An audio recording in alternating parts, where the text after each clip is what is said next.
തദ്ദേശ തെരഞ്ഞെടുപ്പിൽ 38.81% വോട്ട് നേടിയ UDF ആണ് മുന്നിൽ. UDFനെ നയിക്കുന്ന കോൺഗ്രസ് തന്നെയാണ് ജനപിന്തുണയിൽ മുന്നിൽ.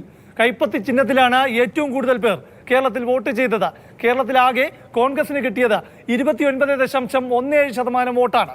രണ്ടാം സ്ഥാനത്തുള്ള LDFനെ നയിക്കുന്ന CPM തന്നെയാണ് വോട്ട് കണക്കിലും രണ്ടാമത്. 27.16% വോട്ടാണ് ചുറ്റികരിവാൾ നക്ഷത്രത്തിന് കിട്ടിയത്. ഇനി മൂന്നാം സ്ഥാനത്തുള്ള BJPയുടെ കാര്യം. 2020 തദ്ദേശ തെരഞ്ഞെടുപ്പിൽ 17.2% വോട്ടും 2024 ലോക്സഭാ തെരഞ്ഞെടുപ്പിൽ 20% വോട്ട് നേടിയ BJP വോട്ട് കണക്കിൽ കൂപ്പുകുത്തി. മൂന്നാം സ്ഥാനത്തുള്ള BJPയുടെ താമര ചിഹ്നത്തിന് കിട്ടിയത് 14.76% വോട്ട് മാത്രം. നയിക്കാൻ പുതിയ നേതൃത്വം വന്നെങ്കിലും രണ്ടാം ശക്തിയായി BJPക്ക് വളരാൻ കണക്ക് പ്രകാരം കഴിഞ്ഞിട്ടില്ല. രണ്ടാം സ്ഥാനക്കാരെക്കാൾ ബഹുദൂരം പിന്നിലുമാണ് കേരളത്തിൽ BJP. വോട്ട് കണക്കിൽ CPI മുസ്ലിം ലീഗിനും പിന്നിലാണ്. മുസ്ലിം ലീഗിന് 9.77% വോട്ടും CPIക്ക് കിട്ടിയത് 5.58% വോട്ടുമാണ്. ഇരു മുന്നണികളിലായി നിലകൊള്ളുന്ന കേരള കോൺഗ്രസ് മാണിയും ജോസഫും ഒപ്പത്തിനൊപ്പം വോട്ട് നേടി. LDFന്റെ ഭാഗമായ കേരള കോൺഗ്രസ് മാണി വിഭാഗം 1.62% വോട്ടിൽ ഒതുങ്ങിയപ്പോൾ UDFിലുള്ള കേരള കോൺഗ്രസ് ജോസഫ് വിഭാഗത്തിന് 1.33% വോട്ട് കിട്ടി. ഓരോ ജില്ലകളിലും രാഷ്ട്രീയ പാർട്ടികൾ നേടിയ കണക്കിൽ കോൺഗ്രസിന് വൻ മുന്നേറ്റമാണ്. 9 ജില്ലകളിൽ കോൺഗ്രസ് ആണ് ഒന്നാമത്, CPM രണ്ടാമതും. തിരുവനന്തപുരം മുതൽ തൃശൂർ വരെയുള്ള 8 ജില്ലകളിലും കൂടുതൽ വോട്ട് നേടി ഒന്നാമതെത്തിയത് കോൺഗ്രസ് ആണ്. ഈ ജില്ലകളിലെല്ലാം 30%-ലധികം വോട്ട് കോൺഗ്രസിന് നേടാനായി. ഈ 8 ജില്ലകളിലും CPMന് 30%-ൽ കുറവാണ് വോട്ട് ശതമാനം.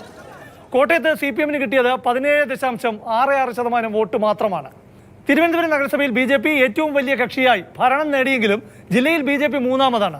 വോട്ട് നിലയിൽ ഒന്നാമതുള്ള കോൺഗ്രസിന് 34.52% വോട്ടും രണ്ടാമതുള്ള CPMന് 29.4% വോട്ടും മൂന്നാമതുള്ള BJPക്ക് 23.08% വോട്ടുമാണ് കിട്ടിയത്.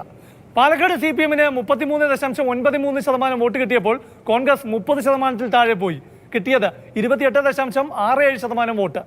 മലപ്പുറത്ത് ലീഗ് തന്നെയാണ് ഒന്നാമത്, 35.11% വോട്ട്. 23.58% വോട്ട് നേടിയ CPM ആണ് മലപ്പുറത്ത് രണ്ടാമത്. കോൺഗ്രസ് മലപ്പുറത്ത് മൂന്നാമതാണ്, 16.81% വോട്ട്.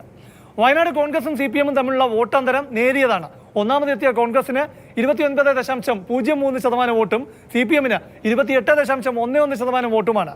CPM ഒന്നാമതെത്തിയ കാസർഗോഡും കോഴിക്കോടും 30%-ൽ താഴെയാണ് വോട്ട് കിട്ടിയത്. എന്നാൽ കണ്ണൂരിൽ ജനപിന്തുണയുടെ കണക്കിൽ ഒന്നാമതെത്തിയ CPMനാണ് ഒരു ജില്ലയിൽ ഏറ്റവും കൂടുതൽ വോട്ട് കിട്ടിയത്. 38.82% വോട്ടാണ് CPMന് കണ്ണൂരിൽ കിട്ടിയത്. അവിടെ കോൺഗ്രസിന് കിട്ടിയത് 27.11% വോട്ട് മാത്രമാണ്. കേരളത്തിലാകെയുള്ള വോട്ട് പിന്തുണയുടെ കണക്ക് 4 മാസത്തിനപ്പുറം നടക്കുന്ന നിയമസഭാ തെരഞ്ഞെടുപ്പിൽ UDFന് ആത്മവിശ്വാസം നൽകുന്നതാണ്. പ്രശാന്ത് കൃഷ്ണ, മാതൃഭൂമി ന്യൂസ്, തിരുവനന്തപുരം.